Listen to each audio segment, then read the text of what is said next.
Halo semuanya, salam sejahtera bagi kita semua. Yang terhormat, Bapak Dematis Niyadi, Magister Pendidikan selaku dosen pengampu mata kuliah Bahasa Indonesia. Perkenalkan, saya Teresia Zahiro Desai, mahasiswa Fakultas Hukum jurusan Hukum angkatan 2025 dari kelas 1I dengan NIM 1111250573. Video ini saya buat sebagai pemenuhan tugas ujian tengah semester pada mata kuliah Bahasa Indonesia. Pada kesempatan ini, saya akan menyampaikan presentasi edukatif yang bertemakan pentingnya penggunaan bahasa baku dalam kehidupan sehari-hari. Baik, mari kita langsung mulai saja untuk pembahasannya. Untuk memandu pemahaman kita, saya sudah menyiapkan apa saja yang akan dibahas di salindia berikutnya pada presentasi kali ini. Pertama, saya akan mulai dengan pengantar singkat. Kedua, saya akan masuk ke fondasinya yaitu definisi bahasa baku dan tidak baku. Apa sih sebetulnya perbedaan keduanya? Lalu yang ketiga, agar tidak bingung, saya akan melihat langsung perbandingan contohnya. Keempat, saya akan mengupas bagian paling krusial, yakni pentingnya atau urgensi penggunaan bahasa baku. Dan yang kelima, di akhir presentasi nanti, saya akan menarik kesimpulan dari seluruh pembahasan. Kita masuk ke bagian pertama yaitu pengantar. Sebelum kita membedah apa itu bahasa baku dan mengapa kita membutuhkannya, mari kita perhatikan sejenak fenomena di sekitar kita. Bahasa yang kita gunakan saat mengirim pesan kepada teman tentu sangat berbeda dengan bahasa yang kita gunakan saat menyusun surat resmi atau berbicara di depan forum. Kita secara alami seperti memiliki dua mode dalam berbahasa. Ada mode santai dan ada mode formal. Fenomena dua mode ini sebenarnya berakar dari hakikat dasar bahasa itu sendiri. Jika kita merujuk pada definisi Kamus Besar Bahasa Indonesia atau KBBI, bahasa pada intinya adalah sebuah sistem. Ia adalah sistem lambang bunyi kita dalam komunikasi yang sifatnya arbitrer atau mana suka. Fungsinya jelas, yaitu untuk berinteraksi, bekerja sama, dan juga mengidentifikasikan diri kita. Bahasa adalah alat komunikasi terstruktur yang bisa kita wujudkan lewat suara, tulisan, maupun isyarat untuk menyampaikan pikiran dan perasaan. Nah, poin terpenting dari pengantar ini, karena bahasa adalah alat yang digunakan manusia dalam berbagai situasi, maka penggunanya pun tidak selalu kaku dan tidak sama rata. Cara kita berbahasa akan sangat luas, ia akan berubah-ubah. Penggunaannya pun sangat bergantung pada tiga hal. Yang pertama, dengan siapa kita berbicara. Yang kedua, di mana kita berbicara. Dan yang ketiga, apa topik yang sedang kita bicarakan. Baik, setelah kita memahami bahwa bahasa itu sifatnya luas dan tergantung konteks, sekarang kita masuk membedah dua ragam bahasa tersebut. Kita mulai dari yang pertama, yaitu bahasa baku. Apa itu bahasa baku? Sederhananya, ini adalah bahasa yang telah diseragamkan atau dalam istilah teknisnya distandarisasi.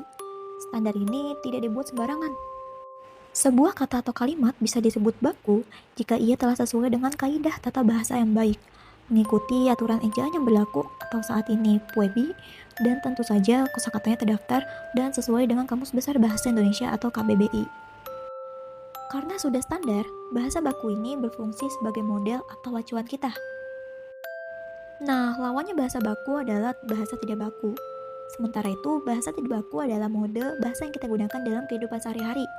Ini adalah bahasa yang kita biasa pakai untuk berbicara dengan teman, keluarga, atau pada saat di tongkrongan atau saat mengirim pesan di media sosial. Seperti yang bisa kita duga, aturannya jauh lebih longgar dan fleksibel. Bahasa tidak baku itu tidak terlalu terikat pada kaidah PUEBI atau KBBI, karena tujuannya adalah untuk keakraban, kenyamanan, dan kecepatan berkomunikasi.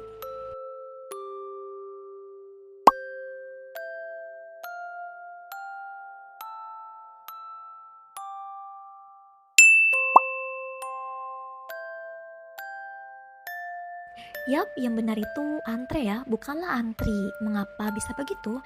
Jawabannya terletak pada sejarah kata tersebut. Antre adalah kata serapan. Bahasa Indonesia mengadopsinya dari bahasa Belanda, yaitu kata antreden. Menariknya, dalam bahasa aslinya, kata antreden memiliki makna yang berkaitan dengan mulai bertugas, naik, atau dalam konteks militer, yakni berbaris atau mengambil posisi dalam barisan. Makna berbaris inilah yang kemudian diserap ke dalam bahasa Indonesia. Kata antredan diserap dan disesuaikan pelafalan serta ejaannya ke dalam bahasa Indonesia menjadi antre. Kata ini kemudian digunakan untuk merujuk pada aktivitas berdiri berderet-deret ke belakang menunggu untuk mendapat giliran. Oleh karena itulah, bentuk serapan yang tepat dan sesuai kaidah adalah antre. Jadi jika kita ingin menulis surat resmi atau pengumuman formal, gunakanlah kata antre.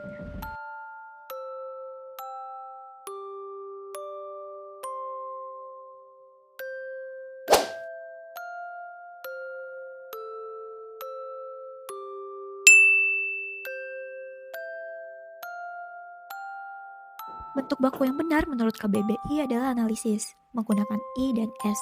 Sedangkan analisa adalah bentuk tidak bakunya.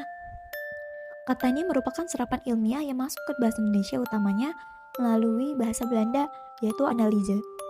Akar katanya sendiri berasal jauh dari bahasa Yunani kuno, yaitu analusis, yang secara harfiah berarti melepaskan atau menguraikan. Makna ini sangat sesuai dengan makna modern, yaitu analisis sebagai proses penyidikan atau penguraian suatu hal secara mendalam.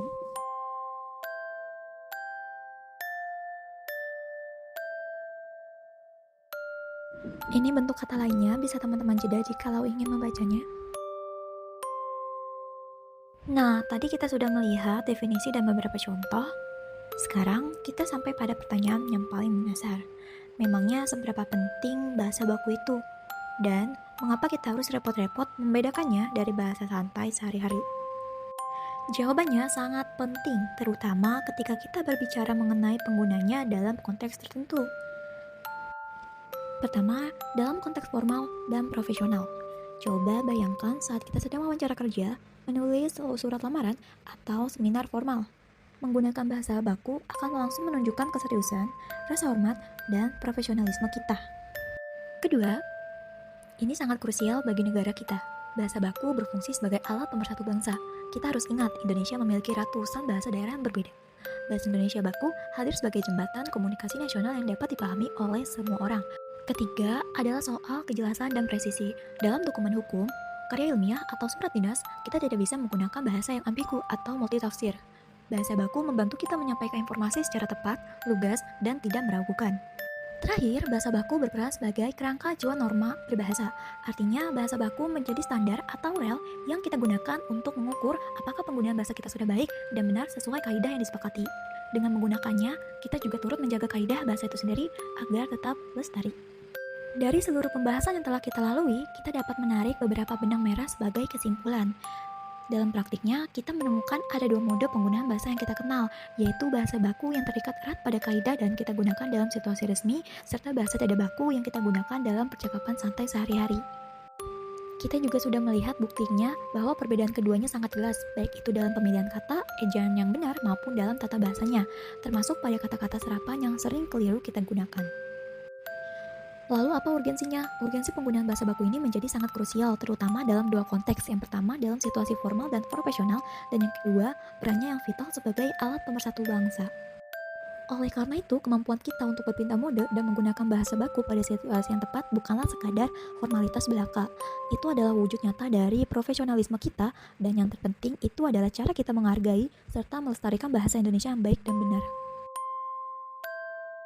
Demikianlah pemaparan materi ujian tengah semester yang dapat saya sampaikan. Saya menyadari sepenuhnya bahwa dalam penyampaian materi ini mungkin masih terdapat kekurangan, baik dalam tutur kata maupun substansi materi. Untuk segala kekurangan tersebut, saya mohon maaf yang sebesar-besarnya. Terima kasih saya aturkan atas waktu dan perhatian Bapak Dema Tresnayadi, MPD, serta teman-teman sekalian yang menyaksikan video ini. Saya harap video edukatif ini dapat memberikan manfaat dan pemahaman baru bagi kita semua tentang pentingnya menggunakan bahasa Indonesia yang baik dan benar.